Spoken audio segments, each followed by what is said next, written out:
Vamos a conversar ahora de los problemas auditivos que pueden surgir también en este verano. Vamos a conocerlos de la mano del especialista, el otorrinolaringólogo de la Clínica Ricardo Palma, el doctor Jorge Centeno. Pero antes de poder conversar con el doctor, vamos a conocer sobre estos problemas en el siguiente informe.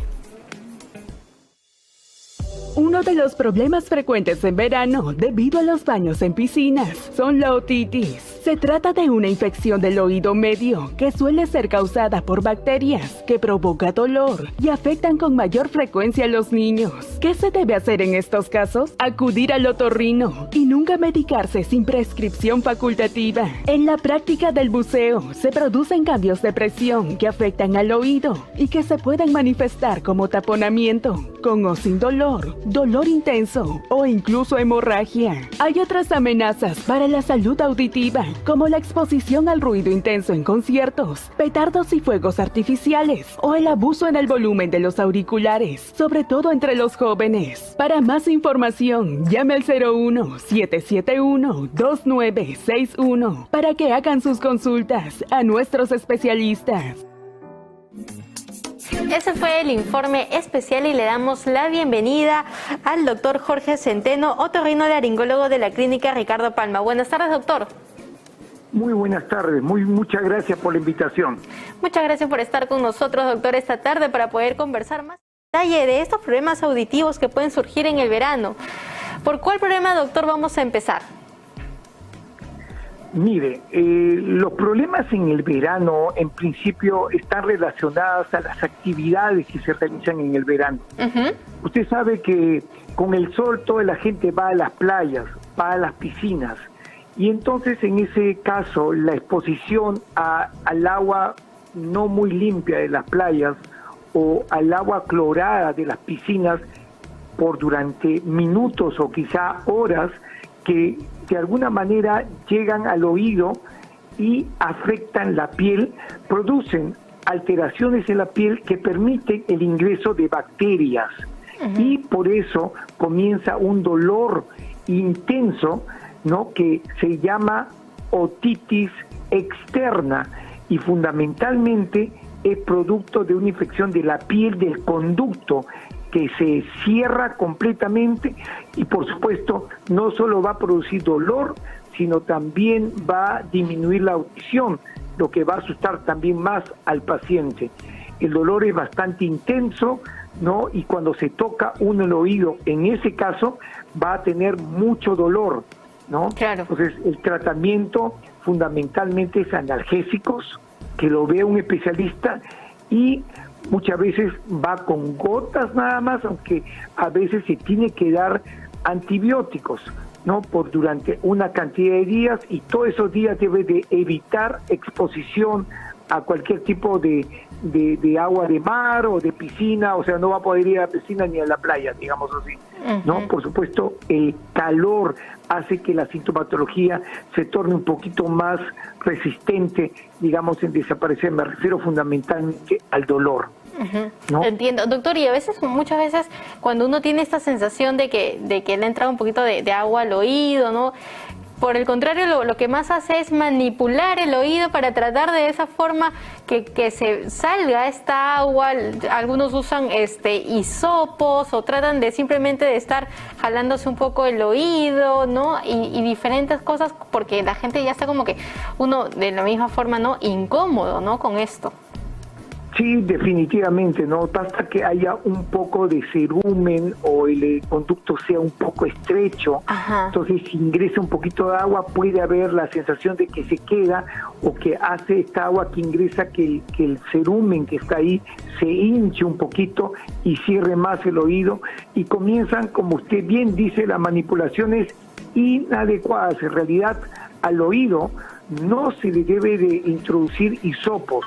El hisopo no hace mucho bien, todo lo contrario, puede producir lesiones en una piel, digamos, muy débil por el agua constante que ha habido ahí, porque también tiene piedritas, entonces uno se manipule más, hace lesiones que permiten el ingreso de la bacteria, y eso empeora la situación. Definitivamente acá un consejo, no usar nada de hisopos, y la limpieza tiene que ser externa, ¿no? Claro. Si hay algo, mejor es ir al especialista que le vea para ver exactamente cuál es el problema. No debería, digamos, haber una persistencia de nada, digamos, después de ingresar al agua. Si el conducto está limpio, simplemente sale. Y si hay algo, no es el paciente mismo el que se lo tiene que sacar, sino mejor un otorrino, sin mucha manipulación. Entiendo, doctor. Justo Sol nos comenta, yo me pongo tapones en los oídos cuando voy a nadar. Esa sería una gran alternativa, ¿verdad? Así es, pero hay que tener cuidado también que los tapones tienen que estar limpios, siempre bien cuidados, y no debe haber mucha presión, porque también la presión puede producir, digamos, cierta tendencia a una infección. Entiendo. Pero definitivamente, si estamos yendo al mar, es una buena conducta, lo menos a los que están surfeando, toda esa cosa, ponerse sus taponcitos como para proteger el oído, y nunca es malo ponerse algo encima, como esas máscaras que cubren, digamos, toda la cabeza y las orejas. Claro, doctor. Y también hay personas que segregan demasiada cantidad de cerumen, ¿no? Y ellos a veces, digamos, ellos mismos tratan de hacerse cierto lavado de oído, y esto también, este tipo de alternativa, ¿no? De poder asearse, digamos, de una forma un poco más excesiva, podría generar también que se les quede este líquido en el oído. Sí, bueno, definitivamente si tienen cerumen y quieren sacárselo ellos mismos, hay un imán, utilizan una jeringa, digamos, para hacerlo, y lo hacen en forma inadecuada, pueden producir hasta una perforación del tímpano, y también se han visto lesiones, y a veces no hacen sino introducir más el cerumen. Entonces, si tienen eso, yo recomiendo mejor que vayan con el especialista, porque realmente he visto yo que por automanipulaciones hay peores resultados que si van directamente al médico, ¿no? Entiendo, doctor. Y en los más chiquitos del hogar, si estamos hablando de niños de 1 añito, 2 añitos, que a veces también se les pone en la piscina, se les hace jugar un ratito, o niños hasta realmente menores de 5 años, ¿se debería poner tapones en sus oíditos, o en ese caso qué se recomienda? Yo creo que a ellos no, aparte que tendrían que producir mucha presión, porque los chiquitos se sacan todo lo que tienen en el oído, yo creo que no hay que colocarle nada. La prevención sería un baño bastante suave, que no sea mucho tiempo, ¿no? Y la limpieza o el secado tiene que ser muy sutil, muy prolijo, digamos, en el sentido también de no estar presionando mucho, sino con un pañito limpiarle suavemente. Nada de hisopos, exactamente. Entiendo, doctor. Olenka nos consulta, doctor, ¿cuál sería una buena opción para la limpieza de oídos? La mejor opción, mira, considerando lo siguiente, toda la gente le tiene miedo al cerumen. 100% de las personas producen cerumen, y el 99%, digamos así, produce su cerumen y lo expulsa, solito, sin que nadie haga nada, ¿no? Ahora, un 1% hace tapones porque producen demasiado, o también la manipulación, el utilizar hisopos, hace que si uno produce un poquito más de lo normal, en vez de permitir que salgan, lo va a meter más. Y ahí también se producen cerumen. La limpieza en sí solo tiene que ser del pabellón auricular, de acá. Solo tiene que, esa parte visible tiene que estar limpia. Porque si uno no se limpia eso, ¿qué va a pasar? Usted va a ver una oreja con manchas marrones. Eso sí es falta de higiene. Pero eso se limpia no con hisopos, sino con pañitos húmedos, puede ser, o una toallita húmeda, y punto, terminó. Pero no estar metiendo nada en el conducto, eso no es bueno. Entiendo, doctor.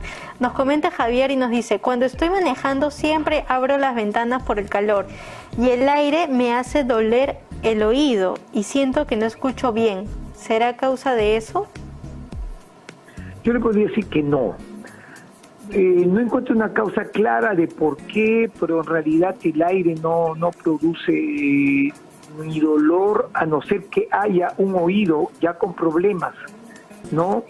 Y aunque no crea, mucho de los dolores del oído, cuando la audición es buena, no es por el oído, es por factores fuera del oído, como por ejemplo, digamos, la articulación de la masticación, de la mandíbula.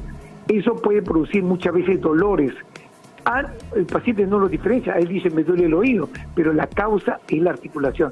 ¿Y qué puede pasar en este señor que maneja? Puede ser que coloque la mandíbula en una posición tal, ¿no?, que produzca, digamos, el dolor, esto, y no tanto el viento, no tanto el oído.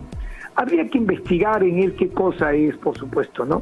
Claro, definitivamente hay que tener en cuenta ello. No se olviden que pueden hacer sus consultas a través del Facebook de PBO Perú, YouTube como PBO Digital.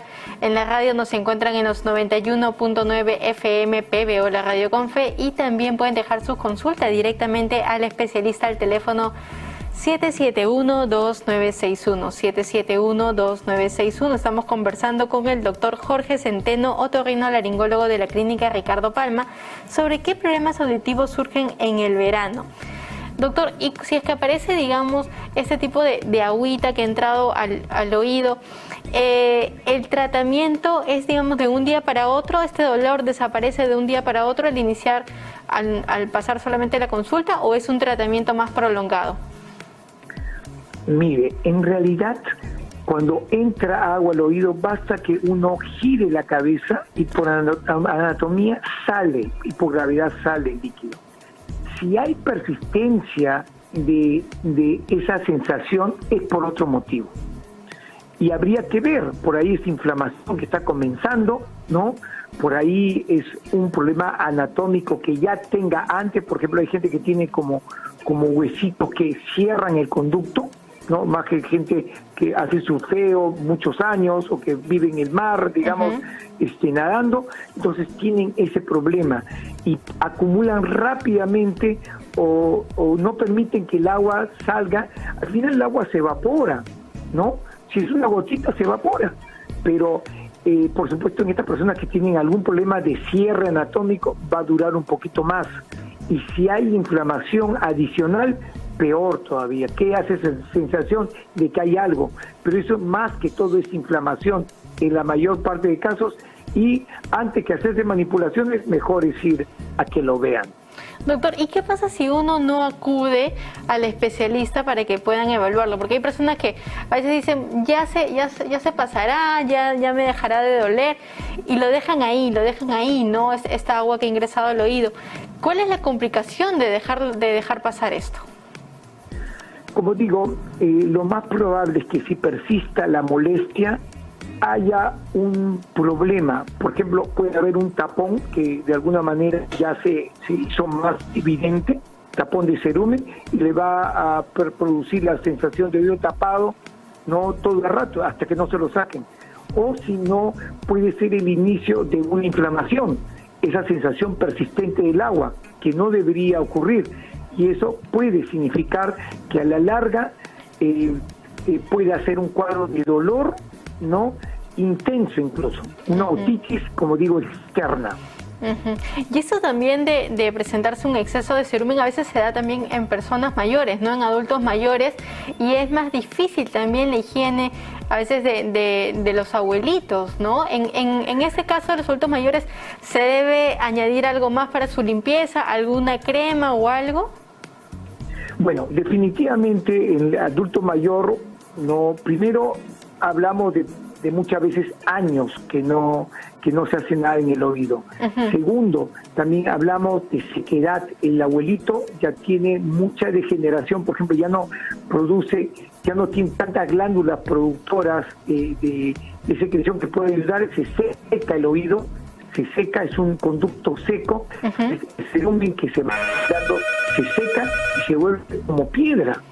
Entonces yo he tenido también casos en donde hasta una vez tuve que entrar a sala porque, por supuesto, tratar de sacar un tapón de cerumen, que es como una piedra que se ha hecho como piedra, ¿no? Produce un dolor tremendo, teníamos que anestesiarlo y le sacamos, salió todo en bloque, pero hubiese producido excesivo dolor hacerlo, digamos, en consultorio. Claro. Pero por lo general basta a veces, si no se hace en el momento, unos días después, echarle glicerina, echarle, por ejemplo, aceite de oliva, también funciona. Entonces ablandan un poquito el cerumen, lo que permite, digamos, su extracción por diferentes métodos mucho más fácil. Entiendo, doctor. Tenemos una llamada, doctor, de Elba de Cercado de Lima. Buenas tardes, Elba. Buenas tardes, señorita. ¿Qué tal? Cuéntanos. Sí, quería preguntarle al doctor, Sí. ¿cuáles son las causas del tinnitus y si tiene cura? Gracias. Perfecto, muchas gracias por su consulta. Muchas gracias, sí. Mire, el tinnitus es un ruido que el paciente percibe, ¿no? Por lo general, nadie más que el paciente. El paciente dice, uy, siento como un zumbido, un pitillo o algo. Y es constante, a veces muy molestoso. Por lo general, el pitillo, este zumbido, cuyo nombre médico es tinnitus o acúfenos, ¿no?, representan o son el reflejo de un daño auditivo en un 95%. O sea, una persona, por ejemplo, como un abuelito, que está bajando su audición por la edad, comienza a tener ruidos. Eso es normal, es parte de la enfermedad, es una manifestación más del daño auditivo que va teniendo el paciente. Sin embargo, yo he tenido también pacientes jóvenes que vienen y me dicen, doctor, yo escucho perfecto, pero tengo un zumbido que me molesta todo el día, ¿no? Uh-huh. Entonces, en ese caso, hay que pensar que puede, por supuesto, comprobar, hay que hacer toda una valoración audiológica ahí para descartar que realmente no haya daño auditivo. Se tiene que pensar en factores fuera del oído, como por ejemplo, nuevamente nos vamos a la articulación de la mandíbula y a otras alteraciones de la masticación. Eso puede producir lo que llaman un zumbido, tinnitus, acúfenos, como decía, de origen no auditivo. Le llaman incluso somatosensorial, un nombre medio raro, pero que indica que no es del oído y que pueden llegar y producir una sensación parecida. En ello, por ejemplo, le ponen una férula de relajación y ya no el otorrino, sino un odontólogo que detecte y evalúe este problema y se le va el sonido. Ya no tiene contractura, ya no aprieta los dientes y el zumbido puede desaparecer en estos pocos casos. Pero la mayoría son por un daño del oído. Entiendo, doctor, perfecto. Ya sabe la señora Elba, entonces, ante su respuesta. Doctor, muchísimas gracias por haber estado con nosotros esta tarde respondiendo a todas las consultas presentando de nuestros radio oyentes. ¿Podría, por favor, indicarnos cómo pueden ubicarlo? Bueno, como ven ahí, basta que llamen a la clínica Ricardo Palma y preguntar por mí, entonces lo van a derivar a mi consultorio. Perfecto, doctor. Muchísimas gracias nuevamente por haber estado con nosotros esta tarde. Muchas gracias a ustedes. Hasta luego, muy buenas tardes. Bien.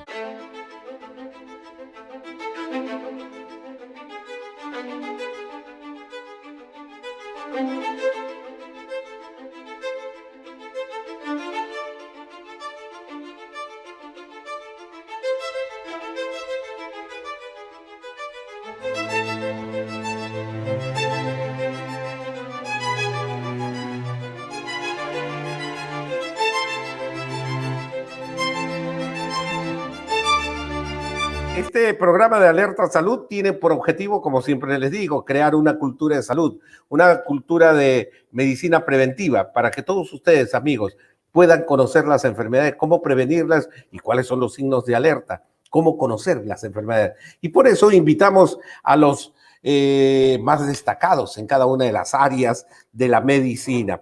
Es así que quiero presentar al doctor Jorge Centeno. El doctor Jorge Centeno es otorrinolaringólogo de la clínica Ricardo Palma. Ya lo tenemos al doctor Centeno, ahí está. Doctor Jorge Centeno, bienvenido a Alerta Salud aquí en Candela TV. Muy buenos días, muchas gracias por la invitación, doctor Nicho. Con todo gusto estaré a su disposición para responder preguntas. Muy bien, doctor. Y justamente el clima, hoy día yo estoy, hace una hora vine a las oficinas de Alerta Médica y en todo el camino estuvo chispeando la humedad de Lima en mes de, ya estamos finales de mayo, empezando junio, va a continuar así y siempre es una característica de tener un ambiente húmedo, bastante frío para efectos de lo que se siente aquí en la costa peruana. ¿Qué enfermedades son las más comunes en esta época, mi estimado doctor Centeno, en la especialidad de otorrinolaringología? Bueno, definitivamente la alergia aparece con bastante fuerza en esta época, ¿no? Los pacientes que suelen sufrir de la nariz o de los bronquios comienzan a tener problemas, ¿no? Comienzan a tener congestiones nasales, comienzan a estornudos, molestia para dormir. Y además, en esta época también la incidencia de infecciones respiratorias aparecen de tipo viral, resfríos comunes, ¿no? Aparecen a por doquier, ¿no? En la época, justamente, cambio de clima, aparece mayor incidencia de esto. Y por supuesto ahora lo peor es que se tiene que siempre hacer un diagnóstico diferencial con este COVID que nos está, digamos, envolviendo en la vida. En cuanto a las enfermedades de la especialidad de otorrinolaringólogo, donde usted es un destacado especialista, tiene que ver mucho, y lo mencionó usted al principio del enumerar las enfermedades y las patologías más frecuentes de esta época, eran las alergias. ¿Lima es un lugar alergeno? ¿Es un lugar donde uno fácilmente puede hacer alergia? Desde muy pequeñito decimos, este niño ya tiene alergia y está estornudando. A uno mismo le sucede que en las mañanas, por la humedad o por cualquier otra cosa de la polución, estamos estornudando o teniendo congestión nasal o rinorrea, que es moquito en la nariz. Es Lima y la costa peruana es un lugar de fácilmente adquirir alergias. Bueno, la condición de humedad de Lima hace que sea más frecuente, digamos, la posibilidad de desarrollar alergias, ¿no? Por ejemplo, muchos se van a climas secos, como por ejemplo se van a Arequipa y mejoran tremendamente, o se van a la sierra donde el clima es más seco y mejoran tremendamente, pero muchos en Lima la pasan muy mal, ¿no? En las gotitas estas que hay en el ambiente se transportan sustancias alergénicas que son las que inducen la reacción alérgica y el paciente comienza a tener los síntomas que usted ha mencionado: estornudos, congestión, secreción nasal, picazón en la nariz cuando es problema nasal, y muchos acompañan también problemas bronquiales con tos, incluso pueden llegar a cuadros de asma muy severos en esta época. Muy bien, y justamente ahora voy al tema.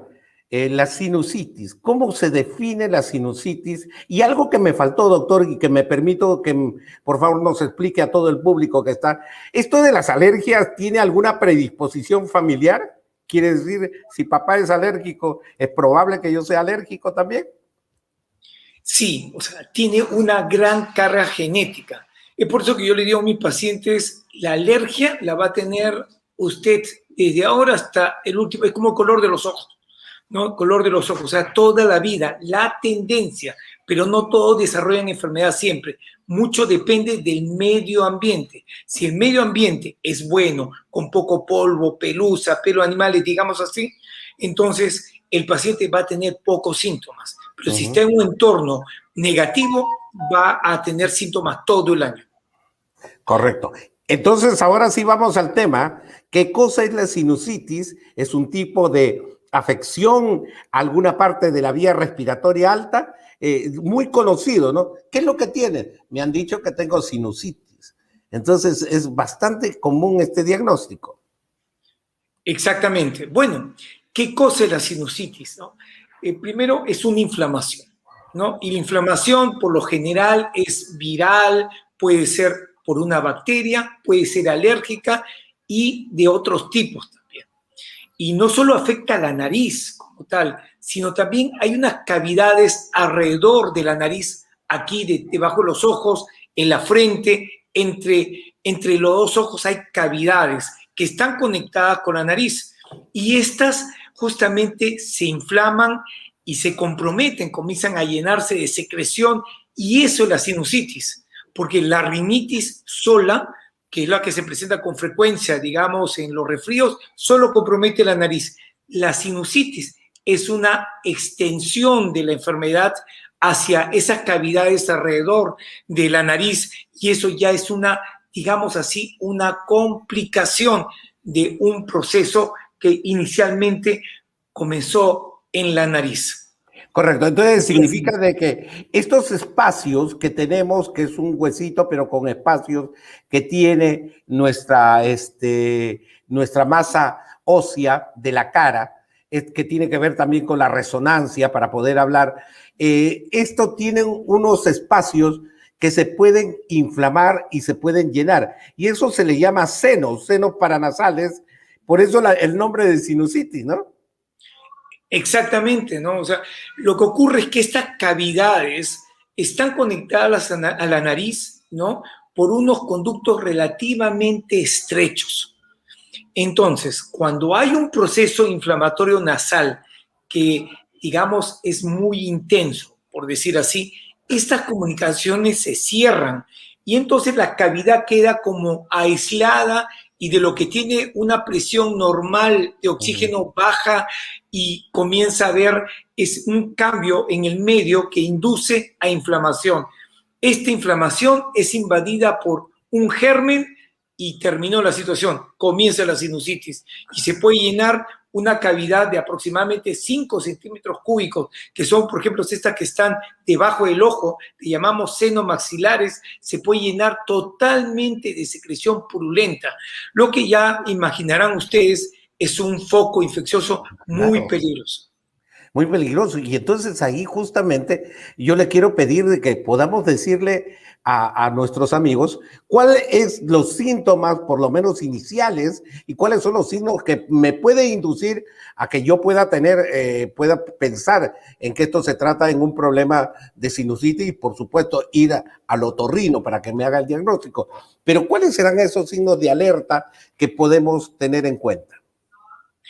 Ya, es muy importante decir que la mayoría, que la sinusitis no es tan frecuente como uno piensa. Ajá. No hay que creer que cualquier cosa en la nariz ya va a ser sinusitis, ese es uno.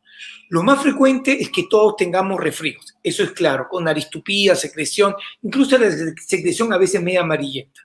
Pero eso no es sinusitis. Sin embargo, en algunos casos, estos síntomas de resfrío se prolongan, se hacen más intensos. O sea, por ejemplo, hay mayor congestión nasal. Pasados los 10 días, sigue habiendo congestión nasal, lo que en un resfrío normal no es. Segundo, hay también secreción amarillenta o a veces medio verdosa, persistente y en buena cantidad. No rasquitos, que son típicos en el resfrío, sino cantidad que va asociada incluso a dolor en la cara, que a veces se puede confundir con un dolor dental, me duele el diente a pesar de que además que estoy resfriado, dicen muchos, y no es eso, es la sinusitis, dolor de cabeza. En algunos casos se incrementa, digamos, la sensación de malestar o vuelve a aparecer, tuvo los primeros días de resfrío y después al 9º, 10º día nuevamente está con malestar general, un poquito de fiebrecita, a veces en los niños es más frecuente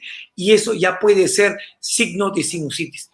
Entonces, la sinusitis es una exacerbación, un incremento, una intensificación de los síntomas que al inicio fueron de un resfrío común, ¿no? Y que realmente cuando se presentan en forma bastante marcada, ¿no? Eso es más o menos el curso natural de la sinusitis, ¿no?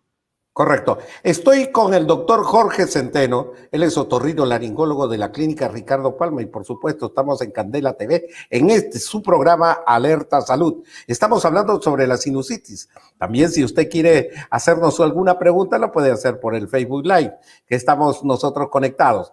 Entonces, seguimos conversando sobre esta enfermedad y justamente en una época de mayor humedad en la costa peruana, principalmente en Lima, que ya la estamos sintiendo. Bueno, Lima, si no respiramos agua, respiramos polvo, ¿no? De las muchas cosas. Y me imagino que esos factores externos de la contaminación, el humo de los carros, las partículas chiquitas que están en el medio ambiente, son factores de alergia también y de poder producir esta enfermedad como es la sinusitis. ¿Es así, mi estimado doctor Jorge Centeno? Sí, definitivamente hay factores que van a influenciar el desarrollo de una sinusitis. Todo lo que produzca inflamación en la nariz va a terminar muchas veces en una sinusitis o va a predisponer que haya más tendencia a la sinusitis. Por ejemplo, una rinitis alérgica. Hay gente que está todo el invierno con la nariz tupida, estornudando en las mañanas y como buen alérgico ya se acostumbró. Sin embargo, eso ya es un factor para que en cualquier situación puede desarrollar, digamos, una sinusitis. O los resfríos también. Todo resfrío hay que tratarlo bien. No significa usar antibióticos en los resfríos, pero sí tratarlo para que la inflamación no sea muy intensa y por lo tanto, al haber menos inflamación, disminuye la posibilidad de una sinusitis, ¿no? Eso es importante. Estos dolores que usted mencionaba a los costados o debajo de los ojos, de la órbita ocular, pudieran ser muy dolorosos y también pueden ser los senos en la parte superior, o sea, por encima de los ojos. ¿Este dolor es característico en la sinusitis cuando está inflamada? Sí, es muy frecuente, ¿no? Como en medicina no todo es 100%, pero la frecuencia del dolor cuando el cuadro es verdaderamente una sinusitis es alta, ¿no? Como dice, no solo debajo de los ojos, también puede ser en la frente y eso nos marca también un grado de intensidad que ya nos lleva a tomar medidas, digamos, ya más drásticas. Ustedes los otorrinolaringólogos especialistas justamente de las vías respiratorias altas, que implican, por eso se llama otorrinolaringólogo, que es la nariz, la garganta y los oídos, toda esa parte que es tan importante para nosotros, para la fonación, para la respiración y todas las actividades que realiza el ser humano, pueden hacernos un diagnóstico. ¿Cómo yo voy al otorrinolaringólogo y cómo ustedes me hacen el diagnóstico definitivo de saber si tengo una sinusitis?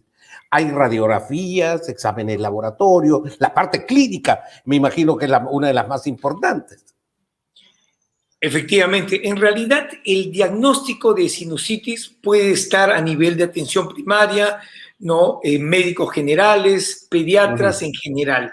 Sin embargo, por supuesto, el otorrino tiene ciertas ventajas por lo que podemos explorar un poquito más que los demás colegas que pueden hacer un buen diagnóstico solo por la historia clínica. Si se hace una buena historia clínica, uno ya puede hacer, digamos, un diagnóstico de sinusitis. Pero en el otorrino tenemos posibilidades de, por ejemplo, ver dentro de la nariz.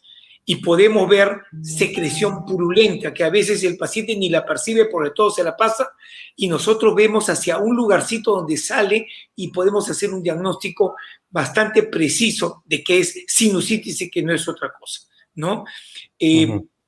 Por otro lado, tenemos, por supuesto, en caso de dudas o en caso de querer certificar, tenemos las radiografías simples, ¿no? Una radiografía simple puede decirnos si es que, por ejemplo, estas cavidades están llenas de secreción, lo cual nos facilita, nos confirma, digamos, el diagnóstico y nos permite ser agresivos en el sentido no de maldad, sino de querer hacer un tratamiento mucho más efectivo.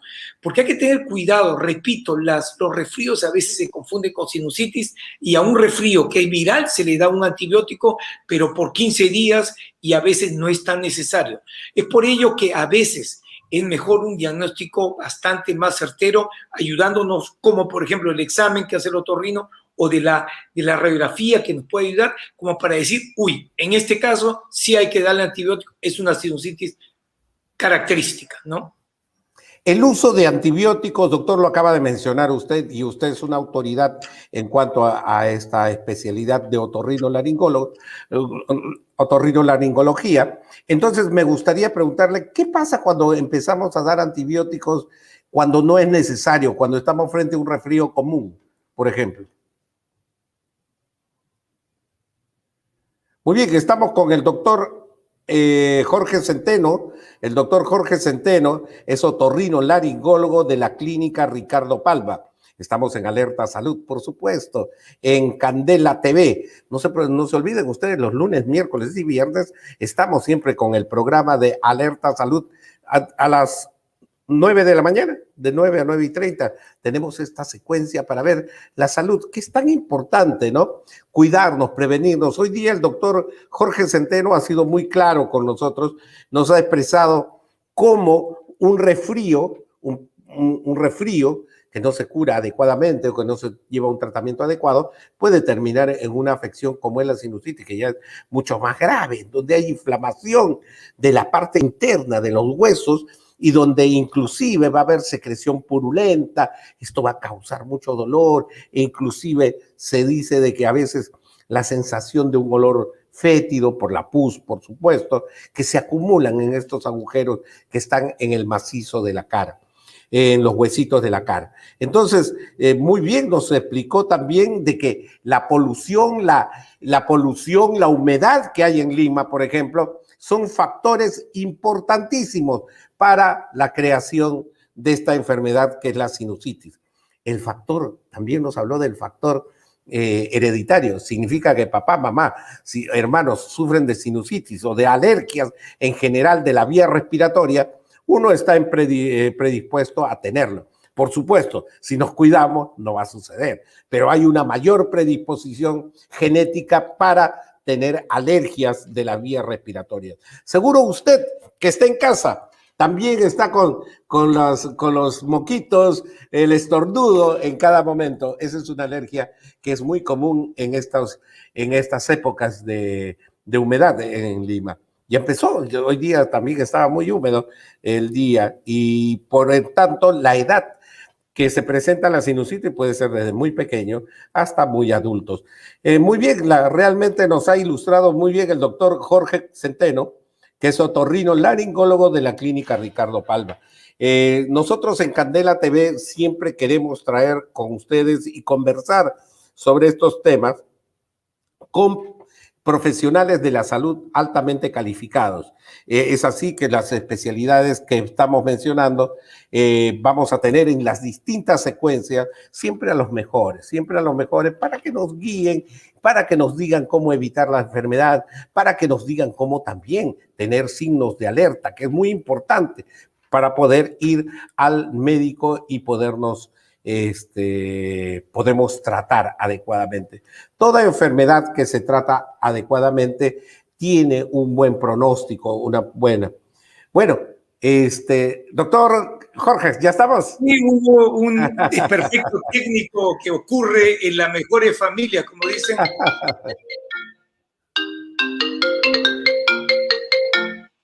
Ya, ahora sí. No, es parte de la nueva forma como nos comunicamos, ¿no? Nos comunicamos ahora por el internet, se pueden hacer consultas también por videoconsultas, que me imagino ustedes también están haciendo, y que esta enfermedad como la sinusitis podemos conversar, podemos tener un acercamiento con nuestros pacientes. La edad del grupo etario que se presenta la sinusitis, ¿le da muy pequeñitos? ¿Le puede dar a un adulto mayor la sinusitis, mi estimado doctor Jorge Centeno? Si no hay grupo etario en general, digamos, en todos los grupos etarios se puede presentar. Quizá en los niños es, entre comillas, menos frecuente, pero cuando se presente en un niño puede ser una complicación más fácil. Por ejemplo, un niñito resfriado de repente se le hincha el ojo, ¿no? Y comienza a tener ojo rojo grande, puede ser una sinusitis, ¿no? A pesar que ellos tienen menos senos paranasales que un adulto. Sin embargo, los que tienen etmoidales se llaman, se infectan con facilidad y se complican hacia la órbita con facilidad. Esa es una peculiaridad de los niños. Claro, es poco frecuente, no todo niño con resfrío le va a pasar eso, pero puede ser y es más peligroso. En el adulto mayor definitivamente también se presenta, pero también hay que considerar una particularidad. En ellos la manifestación, digamos, clínica es menor, como que no tuvieran mucho. Y de repente puede también hacer fácilmente una complicación o puede hacer una complicación infecciosa generalizada más fácil. Hay que tener cuidado con los adultos mayores. Los demás fácilmente se quejan, inmediatamente van al médico o toman las medidas, pero cuidado con la automedicación. En eso justamente estábamos incidiendo y yo le pedía su opinión, doctor Jorge Centeno. El uso de antibióticos para resfriados comunes puede ser contraproducente para luego, cuando tengamos de repente una sinusitis o una enfermedad mucho más complicada, y los antibióticos de repente ya no tienen el uso adecuado, ¿no? Definitivamente. Lo que pasa es que en el Perú lo tenemos, bueno, hay una amplia gama de antibióticos a disposición.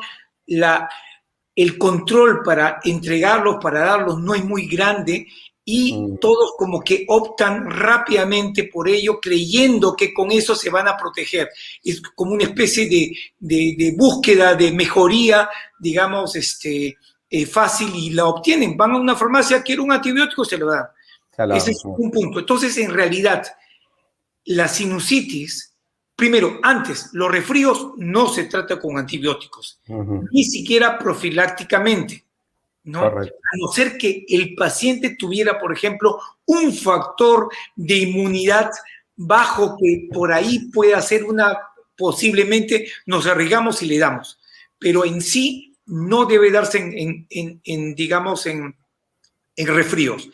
Y en sinusitis, incluso hay escuelas que esperan 10 días para recién dar antibióticos. Los europeos son exageradísimos. Van con una sinusitis y lo mandan a su casa, dicen, esperen, vamos a ver cómo va, una cosa así. O sea, no dan antibióticos por nada, porque justamente lo que dijo, que la posibilidad que cada vez es más fuerte y no le estamos midiendo nosotros, es que haya resistencia por abuso de uso de antibióticos. Si uno comienza a utilizar antibióticos, se hace resistente. La bacteria, que es la que va a morir con el antibiótico, simplemente va a aprender a vivir, y simplemente uno le da un súper antibiótico y el paciente como si nada. Es lo que pasa en los hospitales, ¿no? Toda infección que se crea en un hospital donde realmente es un medio donde ya las bacterias han aprendido a vivir con los antibióticos, uno le da el súper antibiótico, igual no pasa nada, lamentablemente. Y a eso debemos de evitar, por eso debe haber un uso racional de antibióticos. A nivel de la población en general no debe estar abusando, incluso nosotros médicos tampoco no debemos estar recetando demasiado, ¿no? Antibiótico, porque eso es contraproducente. Excelente, doctor, porque esto nos permite, y nuestros amigos que nos están viendo, nos están sintonizando en Candela TV, tienen esto que es lo que queremos, mi estimado doctor Centeno, es crear esa cultura de prevención, esa cultura en la cual podamos usar racionalmente los antibióticos. Excelente lo que nos ha dicho usted, le agradecemos mucho. Y quiero pasarle algunas preguntas que están viniendo en el chat que tenemos. Y nos dice, a ver, interesante me parece esta pregunta, voy a tomarla. Doctores, buenos días. Bueno, nos saluda a los dos, doctor Centeno. Eso está muy bien. Soy Milagros desde Surquillo. ¿Cuándo se recurre a una nasolaringoscopía? Interesante la pregunta. Y primero, ¿qué es una nasolaringoscopía en forma simple para que nuestros amigos lo entiendan? Lo que ocurre, y ahí viene la especialidad, la nariz es una cavidad, la garganta, parte de ella podemos verla cuando se abre la boca, pero gran parte de ella no la vemos. Y más aún, si bajamos hasta las cuerdas vocales, menos la podemos ver en un examen normal. Bajando la lengua, poniéndose de la mejor manera, no se puede ver. La nariz se ve cuando uno examina con la luz solo una partecita anterior y no podemos ver más hacia atrás qué es lo que ocurre.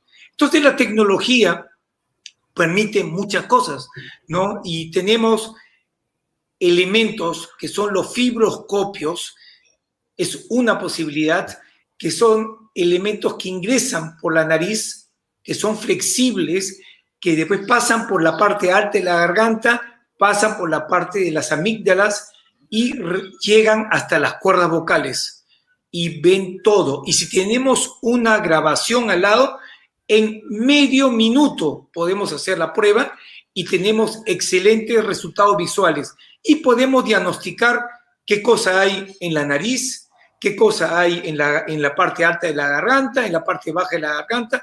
Entonces, ese examen permite ver, a lo menos, y no es el tema de hoy día, pero hay gente que está perdiendo la voz y que puede tener hasta, disculpe, un cáncer pueden tener. Claro, claro. En este examen detectamos al toque si hay una lesión, ¿no? Vemos, tomamos foto y por eso diagnosticamos con gran precisión. Y repito, es un examen muy tolerado, sin necesidad de anestesia, y digamos, se hace en máximo 2 minutos si queremos ver exactamente por acá, por allá, y es bien simple. Pero es un examen útil que nos permite una gran cantidad de diagnósticos precisos. Perfecto. Doctor, ya estamos llegando al final del programa y tenemos muchas preguntas. Solo quiero hacerla esta porque es algo bastante general. Doctores, buen día. Soy Rosa, desde San Juan de Miraflores. ¿Es bueno limpiarse los oídos con hisopos? ¡Qué buena pregunta! Sí, no debe limpiarse con nada. O sea, le voy a explicar bien. Lo que debe estar limpio y es signo de higiene es el pabellón auricular. Esto debe estar totalmente limpio, brillante, sin carquita, digamos. Eso se puede limpiar con un pañito, basta un pañito y punto. El conducto, ni tocarlo. En realidad, la mayor 99% de la población produce cerumen y lo bota solito, ya sea imperceptible o a veces en grumitos. Eso es normal. Incluso en ese grupo de ni hablar no necesita nada, ¿no? Pero hay un grupo que puede producir mucho cerumen. Si ustedes le colocan el hisopo a esto que produce mucho cerumen, van a sacar un poquito, pero gran parte lo van a ir introduciendo. Y cuando ya no escuchen, van a ir al otorrino. Y el otorrino va a demorarse quizá 1 minuto en sacarlo con un lavado, por decir así, o también se puede demorar 2, 3 días en sacarlo, porque a veces está tan impactado, eso más en gente adulta, mayor de edad, se está sequito, que para sacarlo hay que hacerlo con mucho cuidado y mucho esfuerzo. Entonces, no deben de producir eso y la mejor forma es no comprar hisopos para el oído, no comprarlo simplemente, sino es una gran tentación. Muy bien, doctor. Doctor Jorge Centeno, muchísimas gracias. Doctor Jorge Centeno, otorrinolaringólogo de la clínica Ricardo Palma. Usted está en la clínica Ricardo Palma, en el local de Javier Prado. ¿Cuáles son sus horarios? ¿Cómo se puede sacar una cita con usted? En realidad, llamando a la clínica y pidiendo una cita conmigo, yo creo que no hay ningún problema. No, tengo un teléfono directo que es el, por favor, 426-0126, ¿no? Que definitivamente les pueden también dar directamente una información y atención. Pero llamando a la clínica es lo más seguro, ¿no? Ahí inmediatamente los comunican con nosotros o le dan la cita. Con todo gusto. Doctor Jorge Centeno, muchas gracias. Muy amable por estar en Alerta Salud. Por supuesto, encantado. Muchas gracias por la invitación. Muy amable.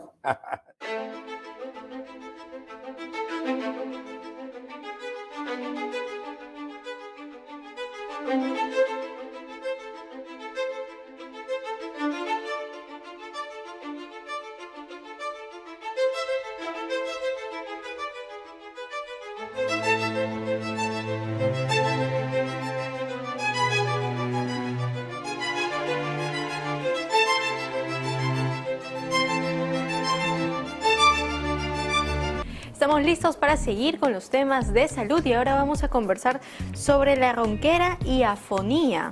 ¿Cómo podemos quitarnos la ronquera y la afonía? Para eso vamos a estar conversando con el especialista, el doctor Jorge Centeno. Él es otorrinolaringólogo de la clínica Ricardo Palma. Antes de poder conversar con el doctor y pueda empezar a respondernos todas nuestras inquietudes respecto al tema, vamos a conocer un poquito más sobre la ronquera y la afonía en el siguiente informe realizado por nuestra compañera Olenka Chirinos. ¿Qué es la ronquera? La ronquera es la patología que hace referencia a la dificultad al tratar de hablar. Los sonidos vocales pueden ser débiles, velados, chillones o roncos, y el tono o la calidad de voz pueden cambiar. Se trata de una enfermedad que casi siempre es causada por un problema en las cuerdas vocales, que son parte de la laringe y están ubicadas en la garganta. Cuando estas padecen una infección se hinchan, lo que puede causar ronquera. ¿Qué es la afonía? La afonía es la pérdida de la voz. Se puede perder de forma parcial, ronquera, o total, cuando suena como un susurro, y de forma gradual o rápida en función de la causa. Para más información, llame al 017712961 para que haga sus consultas a nuestros especialistas. Ese fue el informe y le damos la bienvenida al especialista, el doctor Jorge Centeno, otorrinolaringólogo de la clínica Ricardo Palma. ¿Cómo está, doctor? Muy buenas tardes. Muy buenas tardes y muchas gracias por la invitación nuevamente. Muchas gracias, doctor, por estar con nosotros esta tarde para hablarnos de la ronquera y afonía. ¿Cómo más o menos una persona puede detectar que está sufriendo de una ronquera? Porque a veces uno dice, no, bueno, es porque tomé algo helado, entonces es algo momentáneo, pero hay personas que ya esto como que es más perenne. Efectivamente, bueno, tenemos solo que precisar de que la ronquera es una alteración de la voz. El término médico es disfonía, y cuando esta disfonía se hace muy intensa, puede llegar a la afonía, o sea, ya no se le entiende a la persona, no puede emitir la voz, pero es una alteración de la voz. Y como alteración de la voz, tenemos que ver qué causas pueden producir eso. Por supuesto, la inflamatoria, digamos un resfrío o un cuadro infeccioso, definitivamente la vía respiratoria alta va a alterar, digamos, la voz. Pero también hay otros, otras causas importantes, como por ejemplo los que utilizan mucho la voz, profesores, cantantes, pueden perder la voz, o aquellos, digamos, que pueden tener, que son fumadores y que pueden desarrollar algún tumor. Entonces, definitivamente todos ellos pueden producir, digamos, una alteración de la voz que se llama disfonía. Entiendo. Entonces, para poder como que entender un poquito más, hay grados y la ronquera, bueno, que conocido de manera coloquial, ¿no? Que es esta disfonía, es un grado más leve y la afonía ya sería en un grado mayor. Exactamente, sí. Entiendo. Y nosotros, digamos, aparte de lo que es esta disfonía como ronquera y afonía, ¿hay otros tipos de cambio de voz aparte de esos? O sea, de la parte de la ronquera puede ser una voz como que un poco más aguda y demás. ¿Puede haber? Sí, a veces hay alteraciones en el desarrollo de la voz, porque ustedes saben que la voz en el niño es aguda, y cuando va llegando la adultez a través de la adolescencia, comienza a haber un cambio de voz, definitivamente, ¿no? Pero esta alteración puede, digamos, truncarse, y hay muchachos que pueden tener voz femenina por justamente un problema fundamentalmente hormonal transitorio, aunque a veces requiere un tratamiento, digamos, foniátrico especial en estos casos, ¿no? Claro, ¿no? Por ejemplo, hay algunos jóvenes de que cuando quieren tener mayor aumento de masa muscular y demás, se ponen algunos componentes que no son los más adecuados o no son los más permitidos y tienen modificaciones en la voz también. Exactamente, eso sí puede ocurrir como un efecto colateral. Así es, ¿no? Entonces hay que tener mucha atención por ello. Doctor, ¿y uno más o menos qué exámenes se puede hacer si es que, por ejemplo, la persona ya está presentando una disfonía, pero por un tiempo prolongado, ¿no? O sea, ¿en cuánto sería lo normal y cuánto ya es un signo de alerta? Buena pregunta. En realidad, lo más frecuente es un cuadro de un resfrío, ¿no? Que va acompañado de alteración de la voz. Eso es común, ¿no? Pero si la voz permanece alterada más de 2 semanas, ya habiendo pasado el resfrío y queda la voz alterada, ya es sospechoso de algo más o que está quedando una alteración que debe ser diagnosticada. Entonces, digamos, se encienden las alertas y tenemos que hacer estudios. Y fundamentalmente el estudio fundamental para la voz ronca es ver las cuerdas vocales. Pero las cuerdas vocales no se pueden ver cuando el paciente abre la boca, que usualmente hacemos, le bajamos la lengua y no podemos ver las cuerdas vocales. Las cuerdas vocales están más abajo. Entonces se requiere un procedimiento para ver eso, le llamamos laringoscopía. Y la laringoscopía puede tener diferentes niveles, puede ser como se hacía o se hace todavía, y que es muy simple, con un espejito, como esos espejitos que utilizan los odontólogos para ver los dientes, pero se pone un poco más atrás. Pero también hay aparatos como el fibroscopio, que nos permite ver con claridad, digamos, las cuerdas vocales, y habría que ir y hacer ese tipo de exámenes. Entiendo, doctor. Y hay, digamos, también síntomas que puedan anteceder lo que vendría a ser una ronquera, una disfonía o una afonía, ¿no? Porque, por ejemplo, hay personas que dicen, siento como que una garraspera en la garganta, ¿no? Siento a veces como que tuviera la garganta fría. ¿Eso podría ser ya como que un antecedente que nos va a venir una disfonía? Exactamente. Y muy bien, muy precisado, porque una característica general es que muchas personas vienen con molestias faringias de largo tiempo, la carraspera, sensación de cuerpo extraño en la garganta, dolorcito de vez en cuando, y después se le agrega una voz alterada también. Entonces, en estos casos, ¿no? De hecho, que los síntomas de carraspera anteceden al problema de la alteración de la voz. Y estos problemas de carraspera por lo general se deben en un gran porcentaje a reflujo del estómago, el ácido que de alguna manera llega y comienza a irritar la garganta. Es una causa bastante frecuente y muchas se deben a mal hábito alimenticio de cenar muy tarde en la noche. Qué interesante, doctor, y a veces no es considerado, y ahora con esto también de la coyuntura del COVID, todo el mundo que siente una garraspera, lo primero que hace es hacerse una prueba, un descarte, piensan que es algo netamente, algún problema, ¿no?, de faringitis, laringe o algo, y no consideran que puede ser el reflujo que esté generando este mal, porque también hay muchas personas que dicen, yo tengo la sensación de que tengo constantemente como que una flema que no se me va, ¿no? Exactamente, y justamente quiero acentuar el hecho de no estar tomando antibióticos, porque la persona, como usted dice, que tienen algo así, dice, uy, tengo una infección, y inmediatamente comienzan a tomar antibióticos, y es una indicación que no debe darse, que no debe hacerse, definitivamente. Entiendo, doctor. Claro, hay que tener bastante cuidado porque se puede más bien, al no tener nada de que la persona está pensando, en vez de ser un beneficio va a terminar teniendo un daño. Doctor, ¿y qué enfermedades se asemejan también a una ronquera, no, a una disfonía o una afonía? O sea, ¿qué otro tipo de enfermedades aparte del cuadro viral? ¿Hay otro tipo de enfermedades que podríamos asociarlas? Sí, los inflamatorios, lo que hemos estado hablando, ¿no? O sea, definitivamente por una infección o por reflujo pueden producir, ya sea en forma aguda o en forma crónica. Eso está claro, lo más frecuente. Pero también puede ser, por ejemplo, en un fumador crónico. Comienza a perder la voz. ¿En qué se debe pensar? En un tumor, lamentablemente.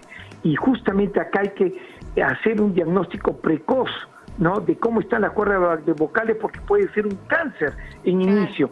Una voz que no mejora 2 semanas, hay que pensar en todo, y también hay que descartar esta posibilidad, más aún si la persona fuma, ¿no?, o está expuesto a un ambiente, digamos, tóxico, que podría también inducir a, digamos, a la génesis de esta neoplasia maligna. Claro, un fumador pasivo también. Sí.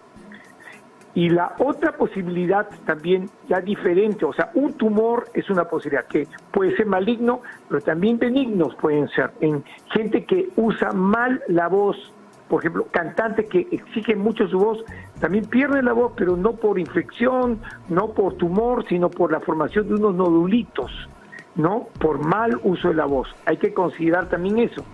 Y finalmente, hay personas que pueden tener, por ejemplo, un problema de tiroides o un problema del tórax, digamos así, que alteran a los nervios que modulan el movimiento de las cuerdas vocales y puede producirse una parálisis.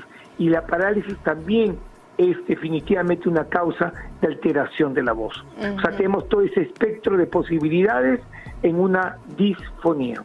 Entiendo. Y también, por ejemplo, las personas que sufren de una rinitis alérgica, que tiene una sensación, ¿no?, a veces de los cornetes inflamados, obstrucción o algo, ¿también podría tener este tipo de problema? ¿O ya no sería tanto por la afonía en sí, sino más que nada sería por la ubicación de que la rinitis también podría afectarle en cómo se da la voz? La vía respiratoria definitivamente, o sea, una rinitis alérgica puede también producir, ¿no?, alteración de la voz, pero es leve. Por lo general, nosotros cuando vemos que hay una alteración marcada de la voz, ya no le damos tanta importancia a la rinitis, que por supuesto hay que controlarla también porque es un factor. Si nos vamos, investigamos un poquito qué es lo que está pasando abajo, puede ser un reflujo adicional. Sí, puede alterar un poco la voz, pero no es muy marcada la alteración. Perfecto. No se olviden que pueden hacer sus consultas a través de las diferentes plataformas digitales. Estamos en Facebook como PBO Perú, YouTube como PBO Digital. En la radio nos encuentran también en los 91.9 FM PBO, la radio con fe. Y también pueden llamar directamente al teléfono 771-2961. 771-2961. Estamos conversando con el doctor Jorge Centeno, él es otorrinolaringólogo de la clínica Ricardo Palma, sobre la ronquera y afonía, ¿no? ¿Cómo podemos quitárnoslo? Doctor, entonces cuando ya tenemos este problema, ¿qué vendría a hacer? Ya pasó su evaluación, ya encontró que tenía una afonía, ¿no? ¿Hay tratamiento que es netamente farmacológico o en qué consisten los tratamientos? El tratamiento, por ejemplo, los inflamatorios, bastantes, controlar la inflamación, ¿no? Y también reposo vocal, ¿no?, en los cuadros agudos. En los cuadros crónicos, como el reflujo que mencioné hace un rato, fundamentalmente ahí lo que hay que hacer es controlar la causa, o sea, controlar el reflujo. Una mejor dieta y a veces la toma de medicamentos para evitar reflujo y, por supuesto, también una valoración y examen por gastro, ¿no? Cuando el problema es un problema de una alteración tipo tumorcito, ¿no?, ya sea benigno o maligno, definitivamente si es benigno, también muchas veces se puede controlar todo eso sin operación, sin nada, solo tratando de mejorar, por ejemplo, la forma de producción de voz, esos que tienen nódulos, el cantante, el profesor que utiliza mal la voz, tratamiento foniátrico y a veces se le va todo.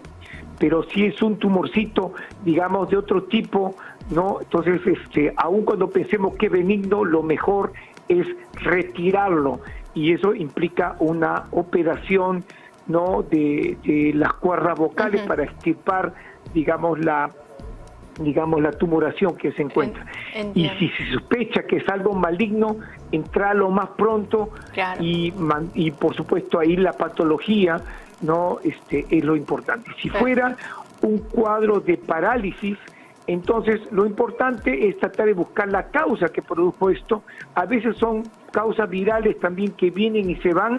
Hay que hacer varios estudios como el de la fibroscopía, creo, para estar controlando si hay o no hay movilidad residual todavía, lo que daría un mejor pronóstico, digamos, a esta parálisis.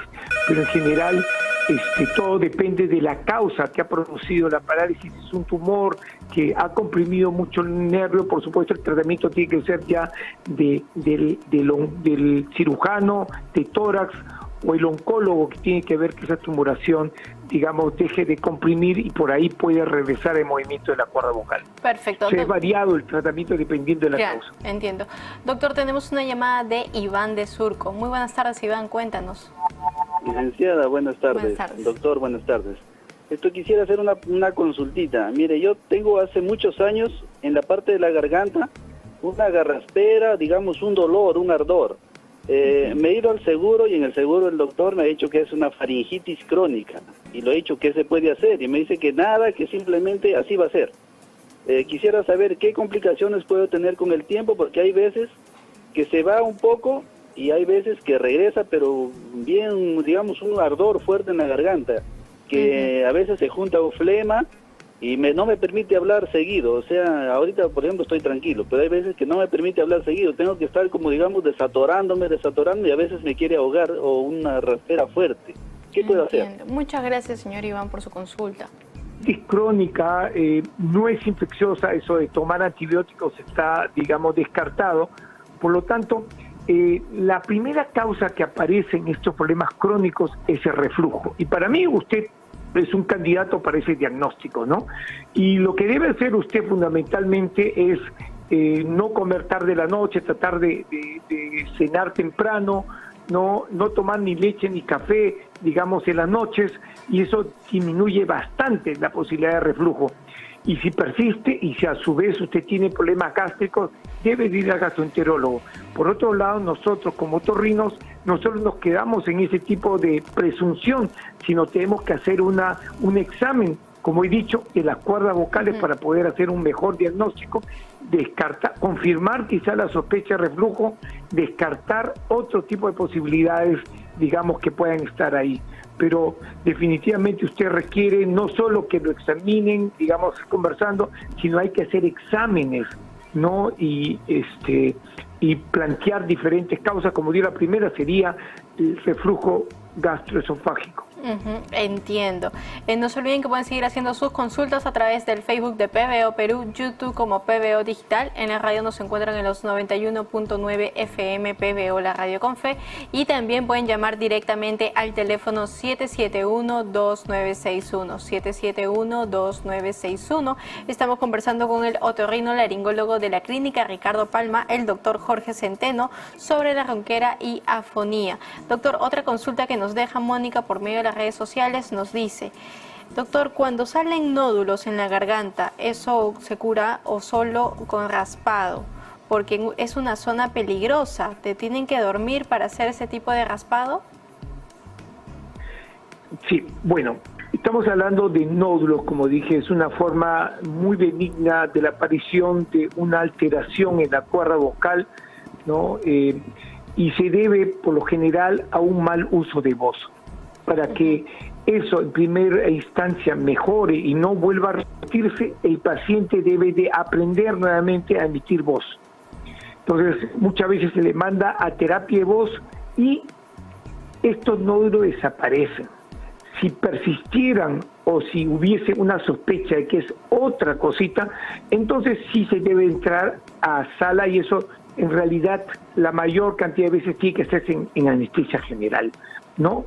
Y es un procedimiento, no es peligroso. Claro que la anestesia general, siempre entrar a sala siempre da miedo, pero en general es un procedimiento relativamente simple, pero por supuesto tiene que estar bien indicado. Y recién ahí sería una pequeña operación. Pero como digo, en el nódulo es tratamiento primero conservador, no es operación la primera opción. Entiendo, doctor. Tenemos otra llamada, doctor, de Raúl de la Molina. Buenas tardes, Raúl. Buenas tardes. ¿Qué tal? Doctor, quiero una consulta. ¿Qué relación hay con la hipertrofia amidalar y la adenoidea con el tema que usted está tocando? Y hay otra cosita más que quería preguntarle.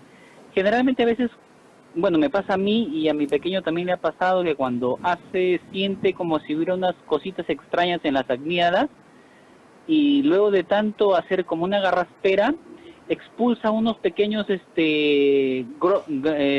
granitos de un olor muy, muy característico, muy fuerte. Entonces, esas serían mis dos preguntas, doctor. Gracias. Con respecto a la primera, podríamos decir, en medicina nunca hay un 100% de nada, es que no hay mucha relación, ¿no? Entre voz, ¿no? Y digamos, y menos formación de nódulos con esto de las adenoides, que más en niños, y la hipertrofia mialgiana, que bueno, puede ser en niños, también en adultos, ¿no? En realidad eso no produce tanta alteración de la voz, ¿no? Con respecto a lo segundo, sí, la alergia, o en los niños alergia, en los adultos la faringitis crónica que dije por reflujo, puede hacer que comiencen a hacer muchas maniobras, digamos así, para evitar la carraspera, esa sensación fea de tener un flema en la garganta, ¿no? Y eso puede generar la expulsión de estas cositas que vienen de las amígdalas fundamentalmente, porque las amígdalas son dos estructuras que tienen muchos surcos, cavidades, y ahí se puede acumular, digamos, detritus, o sea, descomposición, descamación de la misma amígdala, sin que sea nada infeccioso, pero son detritus, residuos que se putefactan pues con el tiempo y comienzan a oler feo. Entonces cuando la botan, puñales, no huele nada bien, ¿no? No huele nada bien, pero no es nada malo. Eso se llama casium, tonsilolito le dicen también, claro, ¿no? Doctor, ¿y esos tonsilolitos entonces no es que sea que porque la persona lo tenga y lo tenga bastante tiempo, tenga algún tipo de infección más grave o que tenga que quitarse las amígdalas? ¿No es nada grave? No, en principio no es nada grave. Por supuesto, hay situaciones extremas en donde botan y no queda otra cosa que sacar las amígdalas, pero no es la primera indicación. No es la primera indicación para sacar amígdalas, ¿no? En principio, como digo, muchas veces estos tonsilolitos se ven más.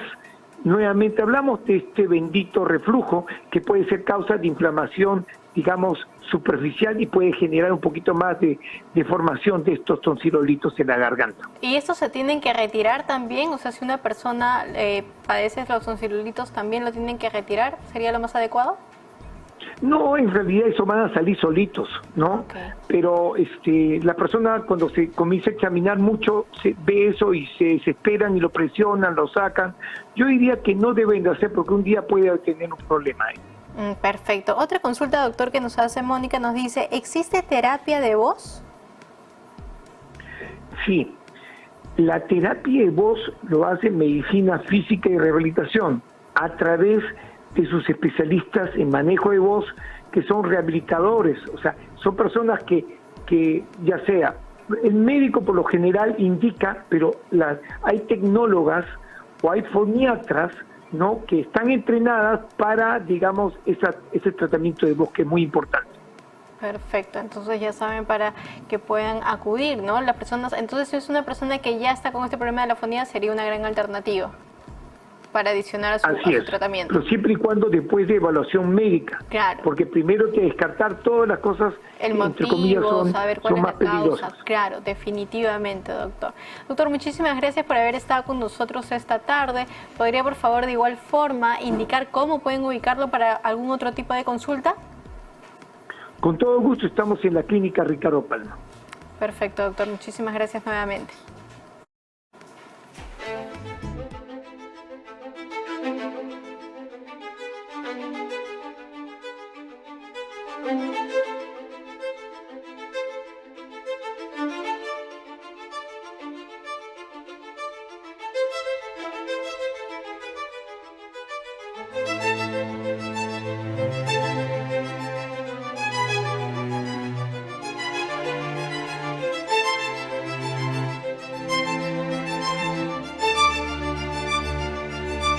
Olenka, y vamos a hablar ahora sobre la sinusitis. Vamos a conocer más sobre cuáles son los síntomas y causas de esta enfermedad. Antes de poder conversar con el especialista, que esta tarde vamos a estar hablando con el doctor Jorge Centeno, otorrinolaringólogo de la clínica Ricardo Palma, vamos a conocer más al detalle en el informe realizado por nuestra compañera Olenka Chirinos. La sinusitis, infección de los senos paranasales, infección sinusal, sinusitis aguda y crónica o rinosinusitis. Es una inflamación de los senos paranasales, generalmente originada por un agente infeccioso. Esta infección puede ser provocada por hongos, virus o bacterias. Estas cavidades están llenas de aire y comunicadas con las fosas nasales mediante unos orificios de drenaje, por lo que es frecuente la asociación de inflamación nasal y sinusitis. De aquí que lo correcto sería hablar de rinosinusitis. Para más información, llame al 01-771-2961 para que haga sus consultas a nuestros especialistas. Ese fue el informe especial y le damos la bienvenida al doctor Jorge Centeno, otorrinolaringólogo de la Clínica Ricardo Palma. Buenas tardes, doctor. Muy buenas tardes y muy agradecido por la invitación. Muchas gracias por estar con nosotros esta tarde para hablarnos y explicarnos más al detalle de la sinusitis, porque si bien en algún momento varias personas hemos escuchado del término, pero no conocemos en sí realmente de qué se trata esta enfermedad y cómo detectarla. Ya es importante. Primero, bueno, en la introducción lo han aclarado, ¿no? Es la inflamación de la nariz y también de unas cavidades que hay al lado de la nariz, en el cráneo, por ejemplo, debajo de los ojos, en la frente, en la parte del centro del cráneo, que son cavidades que se comunican con la nariz y que se inflaman también. Por lo general, problema es secundario a una inflamación inicialmente nasal, digamos así, que se extiende y compromete estas cavidades, y cuando se comprometen las cavidades se habla de sinusitis, ¿no? Ese es el concepto básico, general de lo que viene a ser sinusitis. Por supuesto puede ser aguda, o sea, muy intensa, de poco tiempo, pero también puede ser crónica a lo largo de las semanas y de los años. Entiendo. Y los síntomas también van a variar, me imagino, según si es aguda o crónica. Exactamente. Los síntomas agudos son mucho más intensos, aparecen, digamos, progresivamente, ¿no? Por lo general, el típico curso viene a ser primero un resfrío común y corriente, como cualquiera, que después se complica en una sinusitis con persistencia de obstrucción nasal, congestión nasal, puede haber dolor facial, incluso dolor como si fuera el diente, puede haber incluso dolor de cabeza, puede haber fiebre, ¿no? Todo concentrado, digamos, en la nariz, ¿no? Y la secreción puede ser, o por lo general es purulenta y es en regular cantidad, ¿no? Entonces, todos estos síntomas fundamentalmente se agrupan y le producen mucha molestia al paciente, pero sí que es muy frecuente tampoco no lo es. Por lo general se confunde a veces un resfrío común de una sinusitis, ¿no?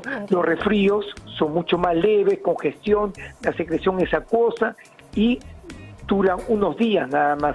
Por lo general la sinusitis viene después de un resfrío de ese tipo, persistencia de molestias y con gran presencia de esta secreción amarillenta, tanto por la nariz o a veces la bota incluso por la boca. Entiendo, doctor. ¿Y esta enfermedad de la sinusitis da, digamos, a algún grupo etario en su mayoría, o es que cualquier edad puede presentarse? Cualquier edad la puede presentar. Los niños, por lo general, también pueden ser afectados, ¿no? Pero como tiene cavidades más pequeñas, no suelen hacer una sinusitis franca, son resfríos intensos y pocas veces terminan, pero sí pueden hacer sinusitis que podrían incluso, cuando realmente se presentan, producir complicaciones. Pero la sinusitis como tal se ve más frecuentemente en adultos, donde ya se han hecho cavidades mucho mayores por el desarrollo y estas se comprometen más y comienzan a acumular secreción que sale toda esta por la nariz. Entonces, por lo general, hacen síntomas mucho más intensos, ¿no? Y más frecuentes. O sea, en un adulto es más frecuente que en un niño, por ejemplo, una sinusitis. Entiendo, o sea, nosotros debemos estar, digamos, alerta a los síntomas que se pueden ir presentando, ¿no? Como el hecho de que tengan un poco de dolor de cabeza, como usted bien mencionaba, la congestión nasal que se pueda estar presentando, ¿no? Y también el tiempo, porque más o menos en cuánto es el periodo en que se va a dar estos síntomas para poder hacernos pensar que se está tratando de la sinusitis. Muy bien.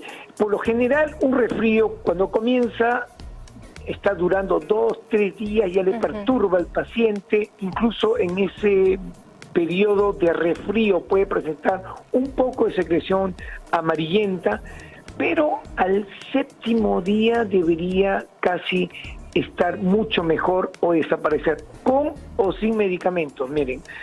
Pero la sinusitis se debe sospechar cuando sobrepasa por lo general este tiempo.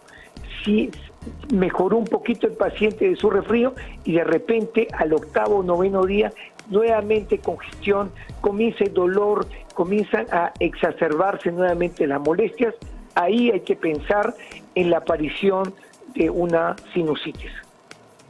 Entiendo, doctor. ¿Y cuál es, digamos, ya cuando se llega a detectar que estamos hablando de la sinusitis, ¿no? ¿Por qué puede causarse este tipo de enfermedad? O sea, ¿es por simplemente un resfrío constante? ¿Es porque quizás la persona ha estado expuesta a un ambiente muy frío? O sea, ¿cuáles son las causas que podrían generar esta sinusitis? La causa fundamental es una inflamación. Y el germen más frecuente es un virus, el virus de resfriado, ¿no? Entonces, este virus produce la inflamación, y la inflamación que inicialmente es nasal va a también a inflamar y a alterar la ventilación de esas cavidades que mencioné alrededor de la nariz. Al obstruir esta ventilación, genera una presión negativa que produce a su vez inflamación en estas cavidades y, digamos, se comienzan a llenar de secreción. Y, por supuesto, ahí interviene muchas veces, después del virus, aparece una bacteria que es la que ayuda a que esto, digamos, se desarrolle con más intensidad. Pero lo inicial es la obstrucción. Y lo segundo viene a ser el proceso inflamatorio que es contribuido por la presencia de una bacteria, que al inicio en el resfrío no hay bacterias, no requiere nada de antibióticos. Recién cuando hay sinusitis, la bacteria toma un rol importante en la génesis y desarrollo de este proceso. Entiendo, doctor. Para todas las personas que desean hacer sus consultas o comentarios, estamos hablando con el especialista, el doctor Jorge Centeno, otorrinolaringólogo de la Clínica Ricardo Palma. Pueden hacer sus consultas y comentarios a través del Facebook de PBO Perú, YouTube como PBO Digital. Nos encuentran en los 91.9 FM PBO, la radio con fe, o también pueden llamar directamente al teléfono 771-2961, 771-2961. Doctor, y también las personas, por ejemplo, que tienen una rinitis alérgica, ¿serían más propensas a padecer de una sinusitis? Así es, al menos en aquellos que vemos que tienen reiteradas veces sinusitis, por lo general, si bien el resfrío siempre es un factor inicial muy contundente, por supuesto, si tienen un factor adicional que ha, digamos, producido una inflamación crónica como es la rinitis alérgica, de hecho que va a ser un factor negativo y va a hacer más propensa a la persona a que desarrolle una sinusitis, no solo aguda, sino también posiblemente una sinusitis crónica. Entiendo, definitivamente. Entonces hay que tener en cuenta todos los antecedentes que la persona puede presentar para poder hacer también las mejores el mejor tratamiento adecuado. Y hablando del tratamiento en sí, ¿cuáles vendrían a ser estos? ¿Es netamente farmacológico o qué tipo de tratamiento tiene que pasar la persona? Es importante eso. Primero, digamos, que al resfrío no debe estarse dando antibióticos, que lo primero que se piensa, digamos, y se da, hay que racionalizar y limitar el uso de antibióticos para lo que realmente necesita. Pero si ya diagnosticamos una sinusitis aguda, entonces sí está indicado el antibiótico, porque la causa ya fundamental en una sinusitis es la presencia de una bacteria, y esta bacteria puede ser eliminada con antibiótico. Sí, podría también curarse el paciente por su inmunidad, pero la chance de que haga una complicación mayor y cuando ya se diagnostica la sinusitis aguda, se debe dar suero fisiológico, una buena medida de suero fisiológico, o sea, instilaciones de suero constante en forma de spray, en forma de gotas, ¿no?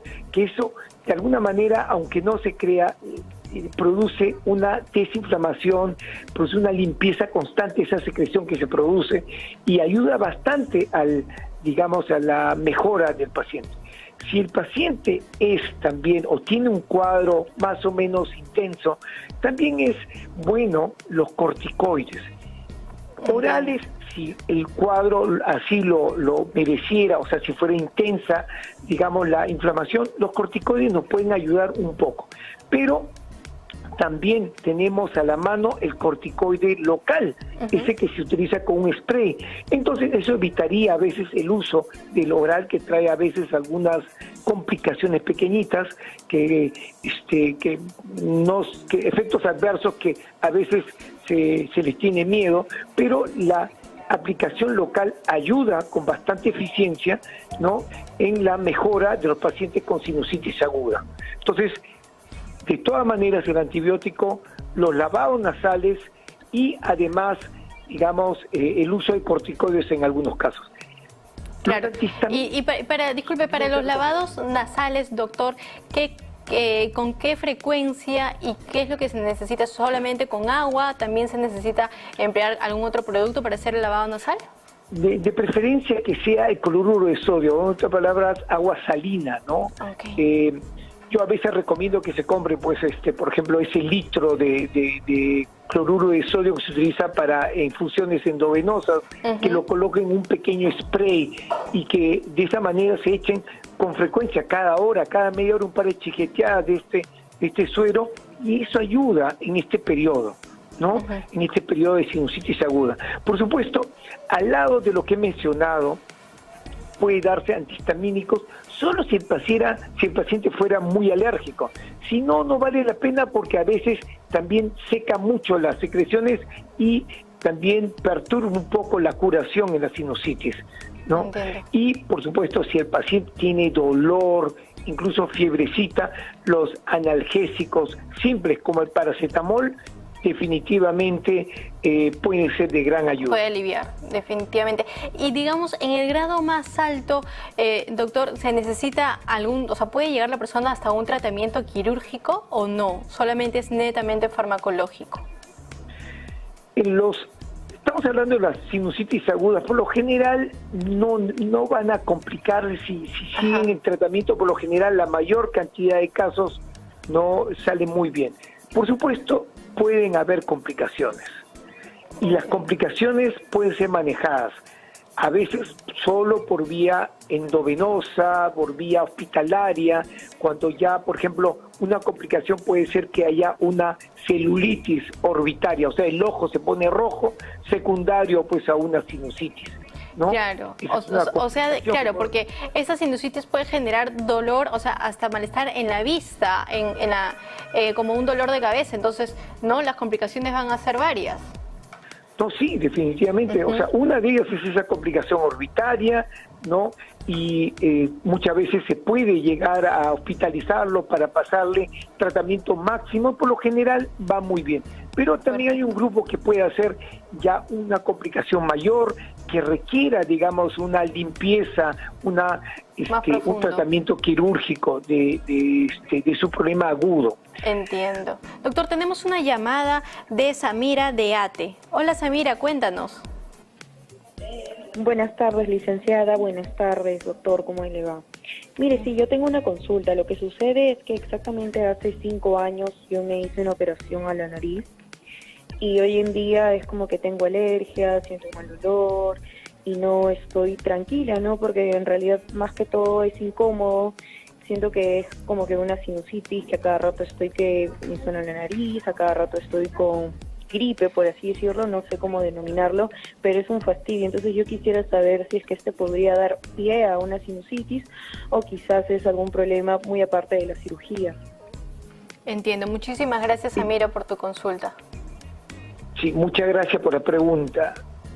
Complejo, porque acá hay varios factores. Definitivamente, si hay alergia ahora, la ha habido siempre, porque la alergia es algo que no aparece, digamos, de un momento a otro, sino en general es algo casi genético, aparece y uno lo ha tenido siempre, ¿no? Entonces, si hay componente alérgico, hay que tratarlo y probablemente con tratamiento mejore todo. Ahora, que la operación produzca ciertas molestias nasales como tal, puede ser a veces una buena operación, por ejemplo, rinoplastia, se toca también el tabique, pero también cortan un poquito los cornetes y a veces al quitar mucho generan una nariz, lo que llamamos vacía, o una nariz que se comienza a atrofiar y comienza a producir costras y eso produce mal olor. Pero eso hay que verlo, hay que examinarlo, no habría que hacer un mejor diagnóstico con una evaluación detallada. Entiendo. Otra consulta que nos hacen, doctor, por medio de las redes sociales, nos dice Tayel: doctor, una pregunta, ¿a qué se debe que se taponee un tabique nasal y luego el otro? ¿Podría ser por inflamación de los cornetes nasales, producto de alergia o algún agente externo? ¿O se puede deber algún desvío del tabique nasal? Es muy importante, es una pregunta frecuente, ¿no? Así que dice, tengo mala respiración nasal. Entonces, yo pienso que es por mi nasal. Debemos a la derecha, digamos así, efectivamente un tabique derecho. Y le preguntamos, ¿usted respira bien solo por una fosa nasal y la otra mal? No, doctor, se alternan. Una vez una y una vez la otra. Bueno, en ese caso, definitivamente el componente puede ser mixto, la desviación que estamos viendo, pero también un factor importante es la inflamación comitante. Y quizá quitando la inflamación desaparece. Aún teniendo el tabique chuequito, desaparezcan todas las molestias. Cuando se alternan, por lo general es inflamatorio. Entiendo. Entonces, definitivamente, de igual forma, como bien lo ha mencionado usted, es importante acudir a una evaluación mucho más detallada para poder determinar cuál es el causante, ¿no?, de ese impedimento de respirar por ambas fosas nasales. Exactamente. A lo mejor la nariz, que son cavidades que no, tienen dos cavidades que uno no puede ver a simple vista, uno tiene que examinar con una luz especial. Así es, doctor. Doctor, muchísimas gracias por haber estado con nosotros esta tarde conversando de este tema de la sinusitis, que bien muchos lo hemos escuchado, pero no teníamos tanto conocimiento como el brindado por usted. ¿Podría indicar, por favor, cómo pueden ubicarlo para todos nuestros radio oyentes?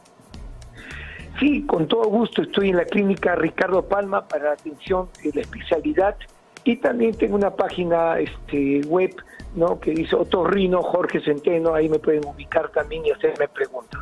Perfecto, doctor. Muchísimas gracias nuevamente por estar con nosotros esta tarde. Muchas gracias a usted, más bien. Gracias. Hasta luego.